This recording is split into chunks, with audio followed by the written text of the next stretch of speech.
आदरणीय बंधुओं, माताओं व मेरी प्यारी बहनों, राधे राधे। आपका हमारे इस YouTube चैनल पर बहुत बहुत स्वागत है। बंधुओं, आज हम इस वीडियो में चैत्र माह के कृष्ण पक्ष में आने वाली गणेश संकष्टी चतुर्थी की कथा को सुनेंगे, जिसे सुनने सुनाने से गणेश जी की कृपा से संतान के ऊपर आने वाले संकट का नाश होता है। वे मनुष्य को गणराज जी की कृपा से प्रत्येक कार्य में सिद्धि मिलती है।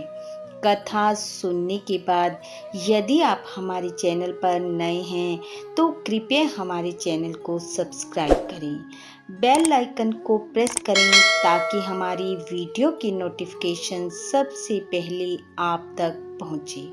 वीडियो को शेयर व लाइक भी जरूर करें। पार्वती जी ने पूछा कि हे गणेश जी, चैत्र कृष्ण चतुर्थी को गणेश की पूजा कैसे करनी चाहिए? इस दिन क्या भोजन करना चाहिए? चैत्र मास के गणपति देवता का क्या नाम है? उनके पूजन आदि का क्या विधान है? सो आप मुझसे कहिए।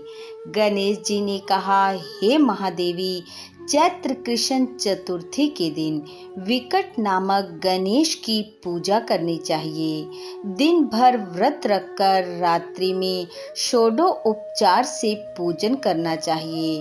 ब्राह्मण भोजन के अनंतर स्वयं व्रती को इस दिन पंचगव्य पान करना चाहिए। यह व्रत संकट नाशक है। इस दिन शुद्ध घी के साथ बिजोरे नींबू का सेवन करने से बांझ स्त्रियां भी पुत्रवती होती हैं। हे शैलपुत्री, इसका इतिहास बहुत विचित्र है। मैं उसे कह रहा हूँ। इसके स्मरण मात्र से ही मनुष्य को प्रत्येक कार्य में सिद्धि मिलती है। प्राचीन काल में सतयुग में मकरध्वज नाम के एक राजा हुए। राजा अपनी प्रजा का पालन पोषण बड़े प्रेम के साथ करता था। उसके राज्य में कोई निर्धन नहीं था। प्रत्येक वर्ण के लोग अपने अपने धर्मों का पालन करते थे। प्रजा को चोर डाकू आदि का कोई भय नहीं था। सभी लोग उदार, सुंदर, बुद्धिमान, दानी और धार्मिक थे। इतना सुंदर शासन होते हुए भी राजा को कोई संतान न थी। एक बार महर्षि याज्ञवल्क्य की कृपा से राजा को पुत्र की प्राप्ति हुई। पुत्र प्राप्ति के बाद राजा ने अपने राज्य का अधिकतर कार्यभार अपने मंत्री धर्मपाल को सौंप दिया और राजा का पूरा ध्यान अपने पुत्र पर केंद्रित रहता। राजा उसे बहुत लाड प्यार करता। उधर राज्य का शासन हाथ में आ जाने के कारण मंत्री धर्मपाल धन धान्य द्वारा अत्यधिक समृद्ध हो गया। मंत्री धर्मपाल के भी 5 पुत्र और 5 पुत्र वधू थी। मंत्री धर्मपाल के सबसे छोटे पुत्र की बहू गणेश जी की भक्त थी, अत्यंत धर्मपरायण थी। वह हमेशा गणेश जी का व्रत पूजा करती। एक बार चैत्र कृष्ण चतुर्थी आने पर बहू ने भक्ति पूर्वक गणेश जी की पूजा आराधना की और व्रत रखा। उसे ऐसा करते देख उसकी सास ने उसे ऐसा करने से रोका और कहा, ये गणेश जी कौन है मैं नहीं जानती। तू हमारे घर में ये जादू टोना मत कर। तू ऐसा करके मेरे पुत्र को अपने वश में करना चाहती है। सास ने उसे बहुत रोका, परंतु बहू गणेश जी की पूजा करने से नहीं टली। तब सास ने अपने पुत्र को बुलाकर कहा, तेरी बहू जादू टोना कर रही है, इसे रोको। माँ के कहने में आकर पुत्र ने उसे ऐसा करने से रोका। जब वह नहीं मानी तो उसने अपनी पत्नी को पीटा।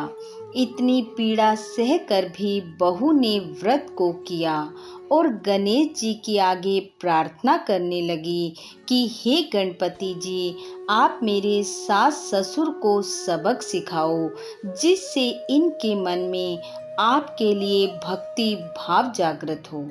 यह कहकर वह रोते रोते सो गई। गणेश जी ने सोचा इन्हें सबक सिखाना ही होगा, तब ये मुझे मानेंगे। गणेश जी ने सबके सामने देखते ही देखते राजा मकरध्वज के पुत्र का अपहरण करके मंत्री धर्मपाल के महल में छिपा दिया और राजकुमार के वस्त्र आभूषण आदि उतारकर राजमहल में फेंक दिए और स्वयं अंतर ध्यान हो गए। इधर जब राजा ने अपने पुत्र को महल में ना पाया तो उसने कोहराम मचा दिया कि मेरा पुत्र कहाँ चला गया, उसे कौन ले गया। मेरे राज्य में ऐसा कभी नहीं हुआ। चोर डाकू लुटेरों का मेरे राज्य में कोई काम नहीं है। आजकल मंत्री धर्मपाल राज्य के सब कार्य संभालता है। तभी राजा ने मंत्री को बुलाया और उससे कहा, मेरे पुत्र को ढूंढ कर लाओ। अगर तुम ना ला पाए तो मैं तेरा वध कर दूंगा, तेरे कुल को नष्ट कर दूंगा। मंत्री यह सुनकर अत्यंत चिंतित हो उठा। उसने हर जगह राजकुमार को ढूंढा, परंतु वह नहीं मिला। थक हार कर निराश होकर मंत्री अपने महल में आया। अपनी पत्नी, बेटों और बहुओं को बुलाकर अपनी चिंता का कारण बताया और कहा, यदि राजकुमार ना मिला तो उसका दंड हम सबको भुगतना पड़ेगा। ससुर की बात सुनकर छोटी बहू ने कहा, पिताजी, आप चिंता क्यों करते हो? हम पर गणेश जी का क्रोध हुआ है, इसलिए सब मिलकर गणेश जी की आराधना कीजिए। राजा से लेकर नगर के समस्त स्त्री पुरुष, बालक वृद्ध सब संकट नाशक चतुर्थी का व्रत करें, गणेश जी की पूजा करें, व्रत कथा को सुने तो गणेश जी की कृपा से राजकुमार मिल जाएगा। बहू की बात सुनकर मंत्री धर्मपाल बहुत खुश हुआ और सबने बहू के कहे अनुसार राजा सहित समस्त प्रजाजनों ने गणेश जी की प्रसन्नता के लिए व्रत पूजन किया। इससे गणेश जी प्रसन्न हुए और उन्होंने सब लोगों के देखते ही देखते राजकुमार को प्रकट कर दिया। राजकुमार को देखते ही नगरवासी आश्चर्य में पड़ गए। सब लोग बहुत प्रसन्न हुए। राजा की खुशी का तो ठिकाना ना रहा। राजा कह उठा, गणेश जी धन्य हैं। मंत्री धर्मपाल की बहू बहुत ही सुलक्षणी और संस्कारवान है, जिसकी कृपा से मेरा पुत्र लौट आया है।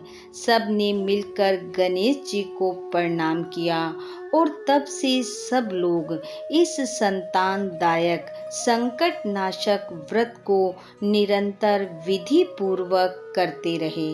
तब भगवान श्री कृष्ण ने कहा, हे राजा युधिष्ठिर, त्रिलोक्य में इससे बढ़कर कोई दूसरा व्रत नहीं है।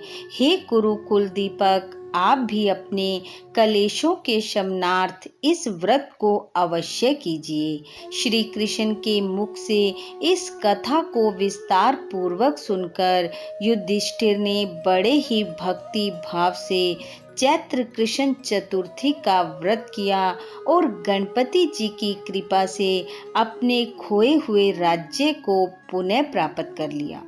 बोलो गणेश जी महाराज की जय।